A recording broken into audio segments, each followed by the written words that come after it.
এখানে যে একটা কলেজের মধ্যে যে বিমানটা পড়লো ভাই, এই ভিডিওটা দেখছি অনেক ভাইরাল হয়েছে। তো ভাই অনেকে এই ভিডিও ছাড়তেছে, কত রকম ভিডিও ছাড়তেছে, এই দিয়ে কত রকম ভিডিও ছাড়তেছে। যে ভিডিও দেখে ভাই আমার মাথা ভাই নষ্ট হয়েছে ভাই। যে পাইলট নিজে বলতেছে যে আমার অসুবিধা হয়েছে, একটু সমস্যা হয়েছিল, আমি বিমানটা কন্ট্রোল ছাড়িয়ে গেছিলো, আমি ঠিক করতে পারিনি, কন্ট্রোল রাখতে পারিনি, তাই গিয়ে পড়ছে কলেজে। কি আজও বাজে ভিডিও দেখতেছে রে ভাই, দেখে তো আমার মাথা নষ্ট হয়েছে ভাই। মানুষ যে কতটুকু খারাপ, মানে কি বলবো ভাই, পুরা দুনিয়া ছাইড়ে গেছে মানুষ। মানুষ কী দেবে, মানে কত রকমের ব্যবসা করতেছে দেখেন। ধর্ম দিয়ে ব্যবসা করতেছে, এখন মানুষের মৃত্যু দেওয়া ব্যবসা করতেছে। উল্লাপাল্টা ভিডিও ছাড়তেছে, গুজব ছাড়তেছে, ভাইরাল হয়ে যাচ্ছে, টাকা কামাইতেছে, এটা মনে হচ্ছে যে কত কিছু। মানুষের মৃত্যু দেওয়া কেন গুজব ছড়াইতেছে দেখেন। এসব মানুষের ভিডিও পাইলে ভাই একটা ডাইরেক্ট রিপোর্ট মারেন ভাই। এসব ভাই আমার দেখে মাথা নষ্ট হয়েছে ভাই।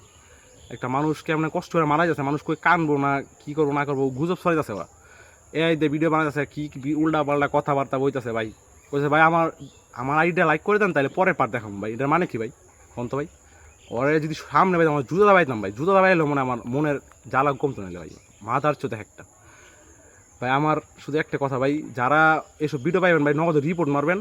ওদেরকে লাইক তো দূরে খাতে, ওকে মন চাইছে ওকে কী কইতাম রে ভাই, আমার মনের দুঃখটা কারে বুঝাই ভাই।